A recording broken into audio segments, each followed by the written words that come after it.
喺美國紐約舉行嘅西敏寺狗展，一隻喺過去3年都贏得工作犬類別冠軍嘅巨型史納沙犬，勇奪全場總冠軍，係呢一個品種首次喺比賽之中奪冠。鄺心如講下。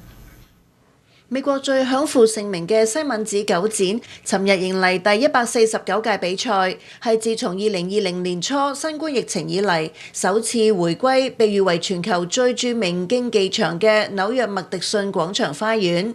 而今屆嘅全場總冠軍係一隻喺過去3年都贏得工作犬類別冠軍，卻與總冠軍擦身而過嘅巨型史納沙 Monty。Kennel Club Dog Show, I choose the giant schnauzer. Oh, Monty! You did it! 3 years. Monty 喺比賽中擊敗其他6隻不同類別嘅冠軍狗狗，為其主人帶嚟難以言喻嘅激動。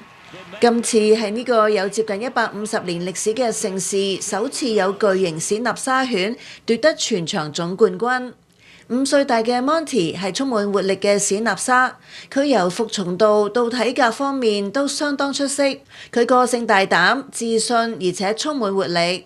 1年1度嘅西敏寺狗展，每年都吸引3000多隻嚟自世界各地嘅狗狗嚟到紐約市參賽。比賽分為7個組別，包括工作犬、獵犬、牧羊犬以及幻想犬等。